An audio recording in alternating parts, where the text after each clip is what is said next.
आप सभी का हमारे चैनल पौराणिक कथाएं में हार्दिक स्वागत है। आज का शीर्षक निर्जला एकादशी का व्रत कथा और इसका इतिहास और लाभ। निर्जला एकादशी का व्रत ज्येष्ठ मास के शुक्ल पक्ष की एकादशी तिथि को किया जाता है। हिंदू धर्म में एकादशी व्रत का मात्र धार्मिक महत्व ही नहीं है, ये व्रत मानसिक एवं शारीरिक स्वास्थ्य के नजरिए से भी बहुत महत्वपूर्ण है। एकादशी का व्रत भगवान विष्णु की आराधना को समर्पित होता है। इस एकादशी का व्रत करके श्रद्धा और सामर्थ्य के अनुसार दान करना चाहिए। इस दिन विधि पूर्वक जल कलश का दान करने वालों को पूरे साल की एकादशियों का फल मिलता है। इस प्रकार जो इस पवित्र एकादशी का व्रत करता है वह समस्त पापों से मुक्त हो जाता है। निर्जला एकादशी व्रत का इतिहास क्या है? एक बार बहुभोजी भीमसेन ने व्यास जी के मुख से प्रत्येक एकादशी को निराहार रहने का नियम सुनकर विनम्र भाव से निवेदन किया कि महाराज, मुझसे कोई व्रत नहीं किया जाता। दिन भर बड़ी तीव्र क्षुधा बनी ही रहती है। अतः आप कोई ऐसा उपाय बतला दीजिए जिसके प्रभाव से स्वतः सद्गति हो जाए। तब व्यास जी ने कहा कि तुमसे वर्ष भर की संपूर्ण एकादशी नहीं हो सकती तो केवल एक निर्जला कर लो, इसी से साल भर की एकादशी करने के समान फल हो जाएगा। तब भीम ने वैसा ही किया और स्वर्ग को गए। इसलिए यह एकादशी भीमसेनी एकादशी के नाम से भी जानी जाती है। आइए जाने इस निर्जला एकादशी का महत्व। निर्जला यानी यह व्रत बिना जल ग्रहण किए और उपवास रखकर किया जाता है। इसलिए यह व्रत कठिन तप और साधना के समान महत्व रखता है। हिंदू पंचांग अनुसार वृषभ और मिथुन संक्रांति के बीच शुक्ल पक्ष की एकादशी निर्जला एकादशी कहलाती है। इस व्रत को भीमसेन एकादशी या पांडव एकादशी के नाम से भी जाना जाता है। पौराणिक मान्यता है कि 5 पांडवों में एक भीमसेन ने इस व्रत का पालन किया था और वैकुंठ को गए थे, इसलिए इसका नाम भीमसेनी एकादशी भी हुआ। सिर्फ निर्जला एकादशी का व्रत कर लेने से अधिक मास की 2 एकादशियों सहित साल की 25 एकादशी व्रत का फल मिलता है। जहां साल भर की अन्य एकादशी व्रत में आहार संयम का महत्व है, वहीं निर्जला एकादशी के दिन आहार के साथ ही जल का संयम भी जरूरी है। इस व्रत में जल ग्रहण नहीं किया जाता है, यानी निर्जल रहकर व्रत का पालन किया जाता है। यह व्रत मन को संयम सिखाता है और शरीर को नई ऊर्जा देता है। यह व्रत पुरुष और महिलाओं दोनों द्वारा किया जा सकता है। व्रत का विधान है। इस व्रत को करते समय हमें दिन भर किन किन बातों का ध्यान रखना चाहिए? एक, पवित्रीकरण के समय जल आचमन के अलावा अगले दिन सूर्योदय तक पानी नहीं पिए। 2, दिन भर कम बोलें और हो सके तो मौन रहने की कोशिश करें। 3, दिन भर न सोएं। 4, ब्रह्मचर्य का पालन करें। 5, झूठ न बोलें, गुस्सा और विवाद न करें। आइए विस्तार से सुनते हैं इस व्रत की कथा। जब वेदव्यास ने पांडवों को चारों पुरुषार्थ धर्म, अर्थ, काम और मोक्ष देने वाले एकादशी व्रत का संकल्प कराया था, तब युधिष्ठिर ने कहा, जनार्दन, ज्येष्ठ मास के शुक्ल पक्ष में जो एकादशी पड़ती हो कृपया उसका वर्णन कीजिए। तब भगवान श्री कृष्ण ने कहा, हे राजन, इसका वर्णन परम धर्मात्मा व्यास जी करेंगे, क्योंकि ये संपूर्ण शास्त्रों के तत्वज्ञ और वेद वेदांगों के पारंगत विद्वान हैं।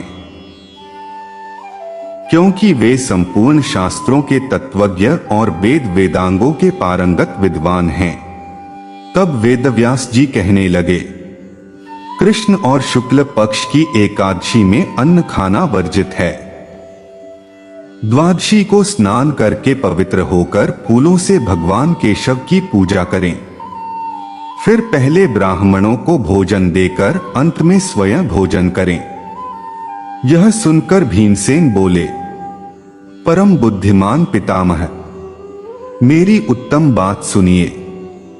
राजा युधिष्ठिर, माता कुंती, द्रौपदी, अर्जुन, नकुल और सहदेव ये एकादशी को कभी भोजन नहीं करते तथा मुझसे भी हमेशा यही कहते हैं कि भीमसेन एकादशी को तुम भी न खाया करो, परंतु मैं उन लोगों से यही कहता हूं कि मुझसे भूख नहीं सही जाएगी।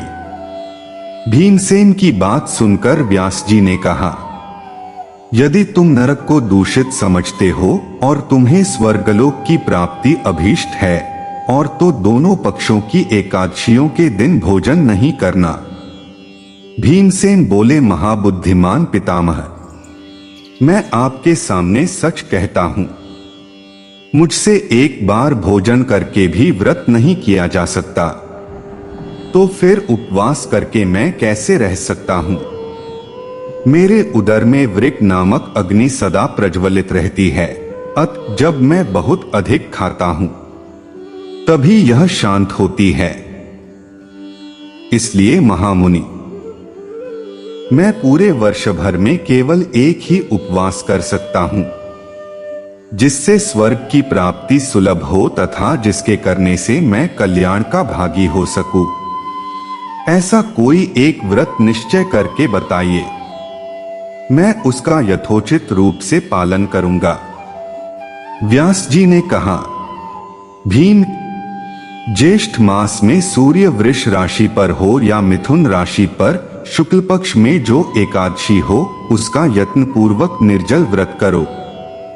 केवल कुल्ला या आचमन करने के लिए मुख में जल डाल सकते हो, उसको छोड़कर किसी प्रकार का जल विद्वान पुरुष मुख में न डालें, अन्यथा व्रत भंग हो जाता है। एकादशी को सूर्योदय से लेकर दूसरे दिन के सूर्योदय तक मनुष्य जल का त्याग करे तो यह व्रत पूर्ण होता है। इसके बाद द्वादशी को प्रभात काल में स्नान करके ब्राह्मणों को विधिपूर्वक जल और सुवर्ण का दान करे। इस प्रकार सब कार्य पूरा करके जितेंद्रिय पुरुष ब्राह्मणों के साथ भोजन करें। वर्ष भर में जितनी एकादशियां होती हैं, उन सब का फल इस निर्जला एकादशी से मनुष्य प्राप्त कर लेता है, इसमें तनिक भी संदेह नहीं है। शंख, चक्र और गदा धारण करने वाले भगवान केशव ने मुझसे कहा था कि यदि मानव सबको छोड़कर एकमात्र मेरी शरण में आ जाए और एकादशी को निराहार रहे तो वह सब पापों से छूट जाता है। कुंती नंदन, निर्जला एकादशी के दिन श्रद्धालु स्त्री पुरुषों के लिए जो विशेष दान और कर्तव्य विहित हैं, उन्हें सुनो। उस दिन जल में शयन करने वाले भगवान विष्णु का पूजन और जलमयी धेनु यानी पानी में खड़ी गाय का दान करना चाहिए। सामान्य गाय या घी से बनी गाय का दान भी किया जा सकता है। इस दिन दक्षिणा और कई तरह की मिठाइयों से ब्राह्मणों को संतुष्ट करना चाहिए। उनके संतुष्ट होने पर श्रीहरि मोक्ष प्रदान करते हैं। जिन्होंने श्रीहरि की पूजा और रात्रि में जागरण करते हुए इस निर्जला एकादशी का व्रत किया है, उन्होंने अपने साथ ही बीती हुई 100 पीढ़ियों को और आने वाली 100 पीढ़ियों को भगवान वासुदेव के परम धाम में पहुंचा दिया है। निर्जला एकादशी के दिन अन्न, वस्त्र, गौ, जल, शया, सुंदर आसन, कमंडलू तथा छाता दान करने चाहिए। जो श्रेष्ठ तथा सुपात्र ब्राह्मण को जूता दान करता है, वह सोने के विमान पर बैठकर स्वर्गलोक में प्रतिष्ठित होता है। जो इस एकादशी की महिमा को भक्तिपूर्वक सुनता अथवा उसका वर्णन करता है, वह स्वर्गलोक में जाता है। चतुर्दशी युक्त अमावस्या को सूर्य ग्रहण के समय श्राद्ध करके मनुष्य जिस फल को प्राप्त करता है वही फल इस कथा को सुनने से भी मिलता है। भीमसेन, ज्येष्ठ मास में शुक्ल पक्ष की जो शुभ एकादशी होती है उसका निर्जल व्रत करना चाहिए।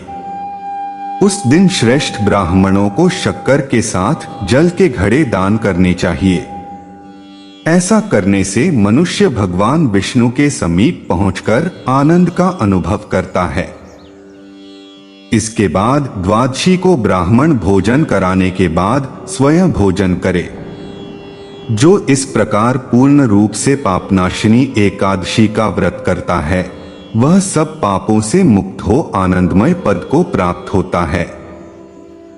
यह सुनकर भीमसेन ने भी इस शुभ एकादशी का व्रत आरंभ कर दिया। आइए जानते हैं इस व्रत के लाभ। कहते हैं कि एकादशी के व्रत को करने से मनुष्य समस्त पापों से मुक्त हो जाता है। इस व्रत को करने से वह मोक्ष को प्राप्त करता है। एक माह में 2 बार आती है एकादशी की तिथि। दूसरा लाभ, एकादशी व्रत संतान प्राप्ति, मोक्ष प्राप्ति, धन वैभव पाने के लिए करना उत्तम माना जाता है।